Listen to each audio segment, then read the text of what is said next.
oleh pansel ya. Saya langsung klarifikasi fakta-faktanya ya kepada Pak Robi langsung nih. Pak Robi itu pada saat dia berhadapan dengan pansel begitu ya, kemudian kaget dengan jawaban-jawaban Pak Robi. Misalnya salah satunya bagaimana caranya tidak mau menyidik kepolisian dan Kejaksaan Agung. Ya. Kok bisa sih Pak kepikiran seperti itu? Kenapa selalu terjadi cicak buaya ya kalau Anda perhatikan semua? Selalu terjadi cicak buaya, dan sekarang cicak buaya jilid 1, 2, 3, dan mungkin 4. Nggak tahu novel Baswedan bisa dibilang cicak buaya jilid keempat nggak? Ya, ya. Ada indikasi-indikasi ke sana nggak ya?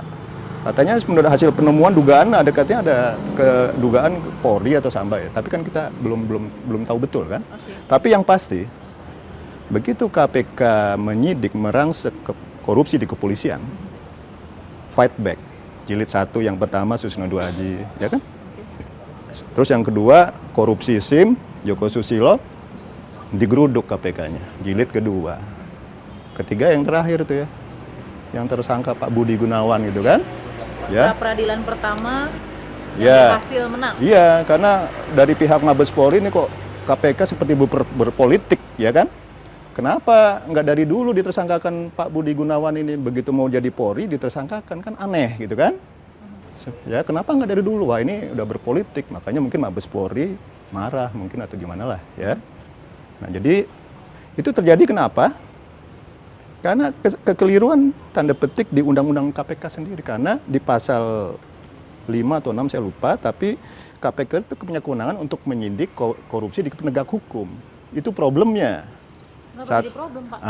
Yaitu fight back, begitu memeriksa fight back. Nah, makanya saling membersihkan jadinya. Nah, jadi makanya saya usulkan nanti lagi ke depan tidak mempunyai kewenangan untuk menyidik, tapi kewenangan untuk menyidik itu dipindahkan ke Kompolnas.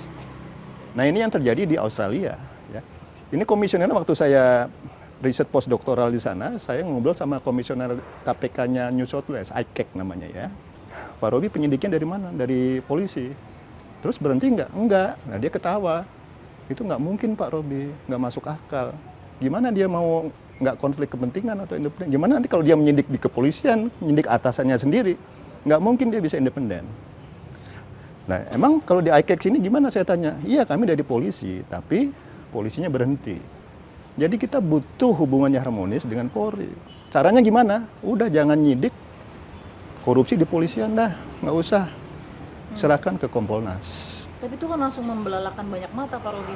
Yang demi kebaikan nggak apa-apa lah. KPK mau nggak dibantu sama polisi? Yang Bapak katakan, udah deh direvisi aja Undang-Undang KPK, tidak boleh lagi ada operasi tangkap tangan. Bukan tidak boleh lagi operasi tangkap tangan, ya. Nggak boleh menyidik korupsi di kepolisian. Tapi kalau OTT di luar kepolisian boleh, silahkan. Jadi itu klarifikasi. Jadi yang beredar nih banyak juga Pak yang quote. Bukan, saya bukan anti OTT. Oke. Ya, gini, kalau saya ke dalam, saya kurangi OTT. Mungkin dalam sejarah saya akan bilang saya yang paling sedikit melakukan OTT. Kurangi itu maksudnya gimana Pak Robi? Kita evaluasi, ya, hentikan dulu OTT, kita introspeksi dulu. Ya, kita merenung dulu apa yang keliru dengan OTT kita. Lalu kita perbaiki. Tapi saya sudah tahu yang keliru itu apa. Apa Pak? Ya itu, nggak ada efek jerahnya karena nggak ada reform. Di lapas nggak ada reform, di peradilan nggak ada reform. Rata-rata dihukum hanya 2-4 tahun, itu pun remisi kan, dikurangin. Ya enak bener. Sementara si koruptornya itu begitu keluar masih kaya. Oke, pertanyaan saya, di lapas dan di peradilan nggak ada reform, salah KPK? Salah KPK. Harusnya KPK bisa mendorong reform itu kepada Menkumham, pada AMA, didorong. Makanya saya usulkan bahwa KPK punya undang-undang pencegahan yang kuat. Saya klarifikasi juga, Ya. benar nggak Bapak mau menghilangkan penyadapan dan lain-lain? Oh enggak, penyadapan Oke, enggak. tidak benar, Tapi saya hanya ingin mengevaluasi penindakan.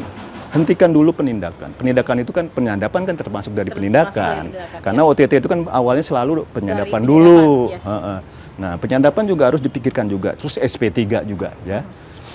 SP3 ini problem loh. Ini Contoh kasus, Pak? Nah, misalnya kasus yang sekarang sedang dibicarakan, kasus RJ Lino. Yeah. Hampir 4 tahun atau sudah 4 tahun terkatung-katung statusnya tersangka terus. Ini apa? Pelanggaran HAM berat ini. Kalau kita menggunakan standar internasional. Tapi dia kan punya hak pra peradilan, Pak. Nah, Jadi solusinya, yang saya dengar kan nggak hanya Arjelino doang, kan ada beberapa kasus yang terkatung-katung. Ya. Satu, revisi Undang-Undang KPK, sehingga KPK bisa menghentikan kasus, bisa mengeluarkan SP3, bentuk Dewan Pengawas. Jadi bisa mengeluarkan SP3, tapi diawasi oleh Dewan Pengawas. Bener nggak nih penyidik ngasih atau pimpinan KPK menghentikan perkara, bener nggak?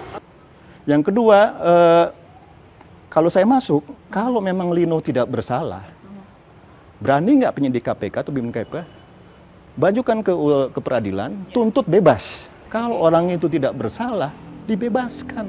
Jadi perhakiman itu tidak selalu orang yang diajukan peradilan itu orang yang bersalah. Kalau memang bersalah, dibebaskan. Ya. Jadi tuntut bebas. Solusi yang ketiga, saya yakin kalau ada penggiat HAM, judicial review ke MK di pasal ini, kalau hakim konstitusinya pinter, ini pasti akan dibatalkan. Karena pasal ini menurut saya inkonstitusional. Ya, karena ini melanggar hak warga negara akan kepastian hukum. Nah, itu dijamin di undang-undang dasar kita. Saya yakin ini pasti akan dibatalkan.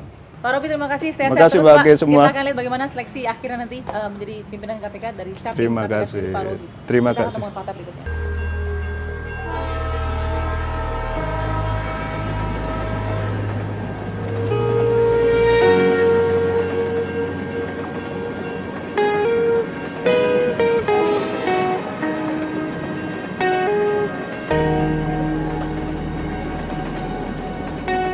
Aspirasi untuk mendapatkan pimpinan KPK yang terbaik bagi Indonesia disampaikan oleh kurang lebih 1.000 pegawai KPK yang tergabung di Wadah Pegawai KPK.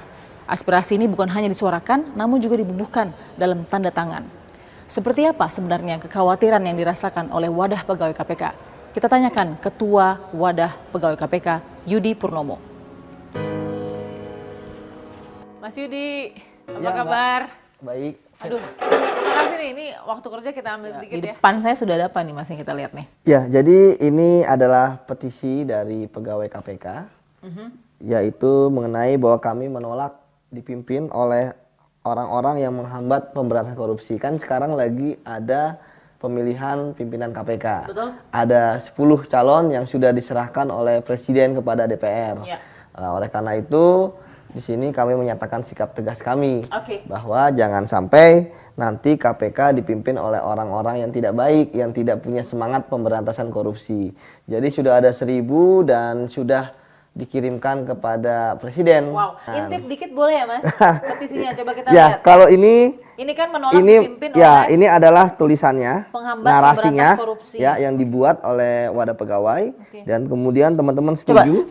sebelum kita lihat tanda tangannya, boleh bacain nggak poin poin itu? Ya, kami tidak ingin dipimpin oleh pimpinan KPK yang diduga melakukan pelanggaran-pelanggaran berat, etik, kemudian memiliki rekam jejak pernah menghambat pemberantasan korupsi, dan yang terakhir tidak melaporkan LHKPN. Dari 10 nama ini, berapa persen sih yang membuat tenang dan tidak tenang? Ya, jadi kalau kami kan tidak bisa menyebut nama gitu ya. Betul. Nah, tapi yang bisa kami lihat dan pantau bukan hanya wadah pegawai, juga masyarakat kan. Bagaimana ada pimpinan KPK yang diduga pernah melakukan pelanggaran etik gitu kan. Kemudian yang kedua ada visi misi mereka yang jauh dari pemberantasan korupsi, misalnya Capim yang ingin OTT katanya pengen dihapuskan gitu kan karena tidak sesuai dengan peraturan, kan lucu juga, padahal OTT ini kan salah satu dari ribuan cara kita untuk berantas korupsi. Tidak ingin ada kasus korupsi dari suatu institusi yang ditangani oleh KPK. Ini kan berbahaya. Padahal undang-undang bahwa KPK semua instansi, yang penting dia adalah penegak hukum, yang penting dia adalah penyelenggara negara, itu bisa ditangani oleh KPK. Kan ini berbahaya. Nanti kita tebang pilih gitu kan. Nah, tapi dengan kondisi seperti ini, khawatir nggak akan jadi backfire juga, atau paling tidak bumerang juga buat Wadah Pegawai KPK ketika nama yang kemudian dengan 1.000 petisi itu dipertanyakan karena tidak diubah sama sekali oleh Presiden juga Pansel. Di kemudian hari dalam perjalanan KPK berikutnya ada sesuatu yang tidak beres karena dulu seperti ini, akhirnya jadi merasa nggak akhirnya kredibilitasnya akan menurun? Iya, jadi kalau dari kami kan ini semacam sebuah perjuangan bagi kami, bahwa walaupun nanti kemudian bahwa kita berharap suasana suasana kondisi di Indonesia pemberantasan korupsi bahwa ternyata yang harus masuk adalah orang-orang yang mendapatkan catatan. Ya tetap sesuai konstitusi ya kita akan menerima. Nah, namun kita di dalam akan tetap melakukan pengawasan seperti yang sudah kita lakukan sebelumnya. Jadi kita akan melihat mereka itu bekerja seperti apa. Karena sekali lagi kami sampaikan kenapa sih kami concern pada pimpinan? Karena kami kan di sini juga representasi dari masyarakat. Pimpinan KPK itu punya kewenangan yang sangat luar biasa. Yang bersangkutan pertama sebagai penyelidik, penyidik dan penuntut umum juga.